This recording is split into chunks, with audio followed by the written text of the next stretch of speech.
Now that you have a topic and a few questions to guide your research, we can start talking about the next step of answering those questions, evolving and narrowing your topic, and finding credible sources.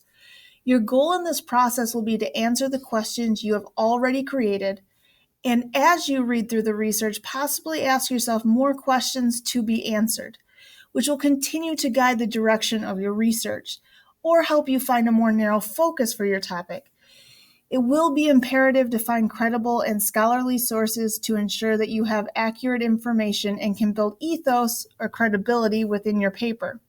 And unfortunately, there is a lot of misinformation, incomplete information, and biased information online.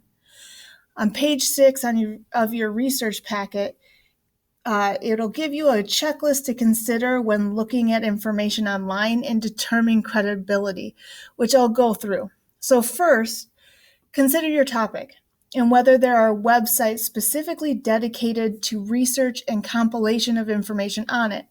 For instance, if you are researching heart disease, you should look for sites run by the American Heart Association instead of a side note or blog from Huffington Post. Though in reality, you shouldn't be using blogs or comments attached to news magazines or articles anyway. You want scholarly research containing facts and statistics instead of opinion and anecdotes by random people on the internet. Second, notice the extension of your website. .gov and .mil are government-run sites.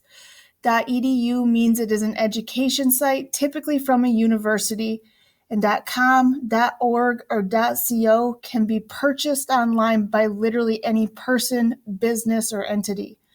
This does not mean that .com, .org, .co are not reliable, or on the other hand, that all government and university-run sites are free of bias. But knowing the source and authorship of the website can start to help you determine whether it's credible. Third, you want to question who the author is. You should really use sites that have a stated author. A website, article, or journal without an author should be questioned. It is likely the person that did create the content is biased or unqualified to speak on the topic if they're not even willing to give their name. Sometimes, though, the author's name will be on the article or page, and sometimes you will have to dig a little deeper to an About the Author page or a link on the main site. So take the time to actually look for the author's name. Also, once you find it, check the author's credentials. So you're going to look as to whether the author has degrees, experience, titles, memberships to recognizable professional groups relating to the topic. You want to find authors who have dedicated their profession to studying or practice in the field in which you are researching. So while these couple points seem obvious, or these next couple points do, they are often overlooked. So consider whether the site looks professional. A scholarly, credible site or journal will be peer-reviewed, which means it will be professional, clean, and organized, and free of grammar, spelling, and other errors, as some other expert actually went through and edited it. So just to be clear again, blogs are not credible. They are typically opinion-based, without research backing them, and written by unqualified and random individuals. As you examine a website or article, question the bias also. So for example, if you take medical information from a cigarette company or sports information from a particular college, understand the bias. Bias does not mean you can't use the page, you just have to be aware and use the information accordingly.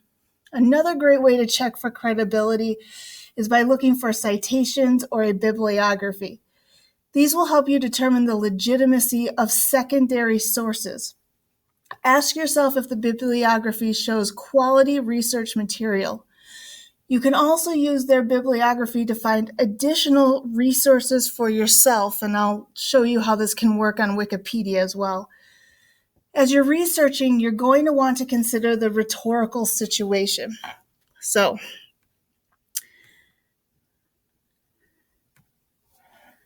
I realize this is not a term we have really discussed, but the idea is that as you read a source, you should ask yourself first who the author is.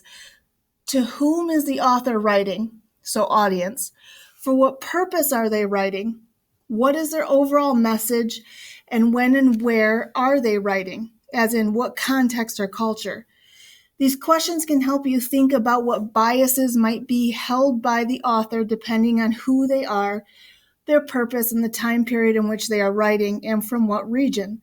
So, for instance, a white man writing about civil rights and race in 1925 in Alabama is going to have a very different message than an African American woman writing about civil rights and race in 2019 in New York.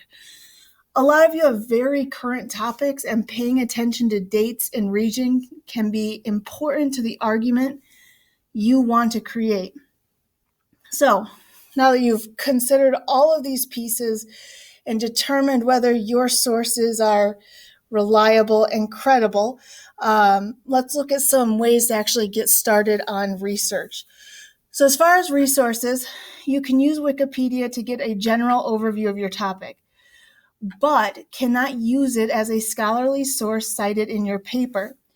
You can, however, follow the footnotes to a credible source that you may be able to use. So for instance, if you go to Wikipedia and say you're researching artificial intelligence, there are footnotes scattered throughout the entire page. So for instance, this one, when you hover, it'll give you a general listing of the sources they use to give you that first sentence or two of the page.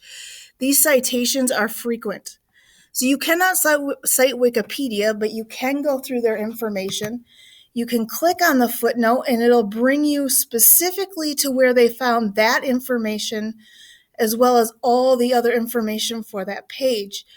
These are all linked. Now, I'm not saying that you can actually access every single piece of information on their bibliography, but it might actually give you direction as to where to find more information if the link does work. Or you might be able to follow, say, a specific author and see what they have written about in other places. So that's one way to get started. You cannot use Wikipedia or cite Wikipedia, but you could use it to get a broader understanding of your topic and follow their sources back. Let me scroll down. Some other options would be using, say, news.google or news.yahoo to look at current articles from prominent news sources, specifically like NPR, CNN, Fox News, New York Times, Newsweek, etc. So if you go over to Google News, it'll first just give you the headlines of what's going on currently. And you can see that they are just news articles written by CNN, New York Times, Fox News, Newsweek. And some of you are actually doing topics that are happening right now. So this would be a good source. You can also just Google search, just like you would typically, except the results will give you, again, only news articles by these prominent journals. Yahoo News works similarly. I would mostly suggest sticking to databases, however, if you can. These are peer-reviewed scholarly articles in journals that are often written by PhDs. We have 3 databases that we can look at, and that being mel.org, scholar.google, and Jstor. I know some of you have worked with Mel. It can be hit or miss. It's the Michigan e-Library. If you go to mel.org, though, you cannot just start searching. You have to go to e-journals first. So once you click there, you have a couple options. You can just do a general search. However, if you notice, they actually will search through all of these different disciplines. And you can see that even under economics, there are 1,000 databases and journals that they will scan through. So you may actually want to start by clicking on a specific discipline and then creating your search from there, just to narrow what you're looking at. So if you're going to look up at artificial intelligence like I did on Wikipedia, you may want to click on technology first. and start searching there instead of searching through every single database available. The next one is Google Scholar. This actually is a really good resource that is free. It is pretty easy to use. Again, it works like Google, except it only will give you peer-reviewed articles. So again, I could click artificial intelligence, and it'll give me all the sources that come up under that specific term. And you can read through these, and some of them are free and you can read the whole article. Some of them are not. And that's why I want to talk about Jstor. So it's actually JSTOR.org will get you there. This is typically a paid for subscription, but you can actually register and log in using your Google account if you want. And it'll give you, I believe, 6 free articles a month. So you can't do all of your research here, but you can do the majority. And because it's comprehensive and typically paid for, almost everything will open, and you have access to literally almost any journal published in this country and several others. It is the most comprehensive tool you can use. Anything you find on Jstor will be scholarly and credible. I would actually start your search here and then move out if you're still looking for more resources.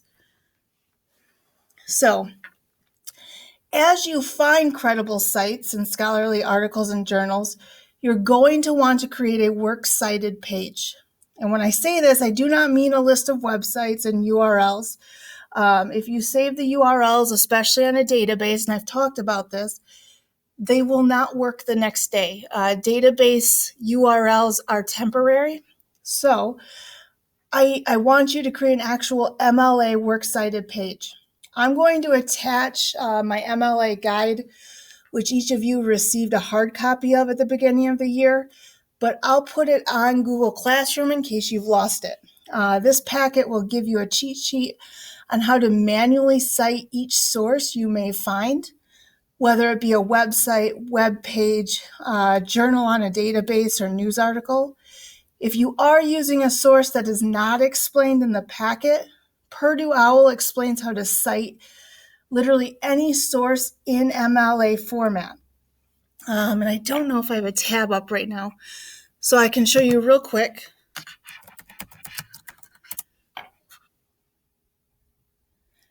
It's Purdue OWL. You can go here. We've talked about this.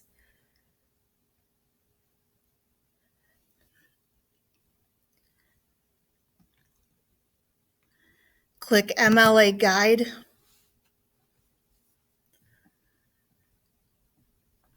Formatting and Style Guide. And you can literally go through all the different sources.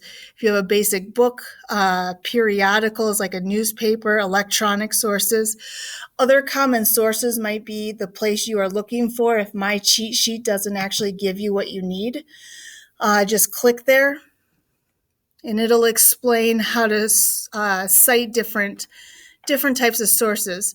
So if you are trying to cite an interview, it'll show you how to do that. I've actually had some students interview people at the school if their topic was related to an issue within our school, or they may have known an expert through their parents and did an actual interview. This will show you how to cite that.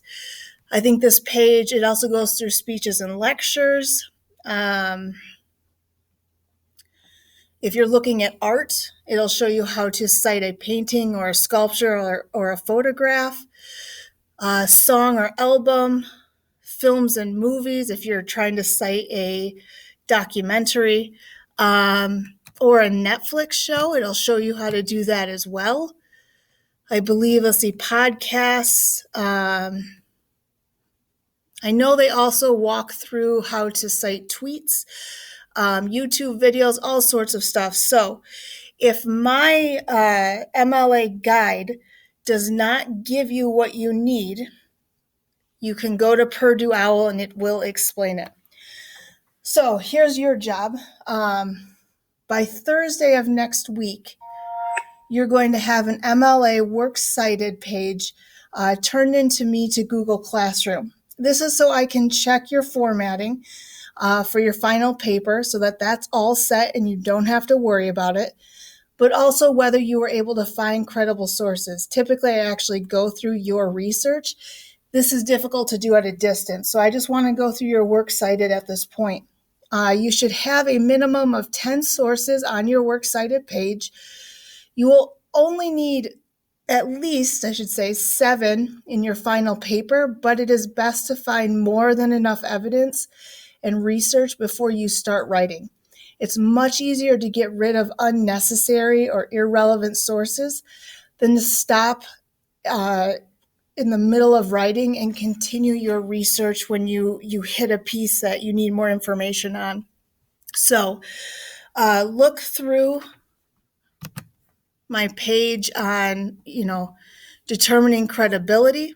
Start your research likely through these engines. So news.google, you can start at Wikipedia and sort of trace back their bibliography, their footnotes. I would definitely use Jstor, but also Mel and scholar.google will help you as well. As you find your sources, create your Works Cited page so you can easily find those sources again. You may want to try and copy and paste the content into a Google Doc, so it's also easy for you to find and read. Or at the very least, whatever works for you, try to save those journals, those articles,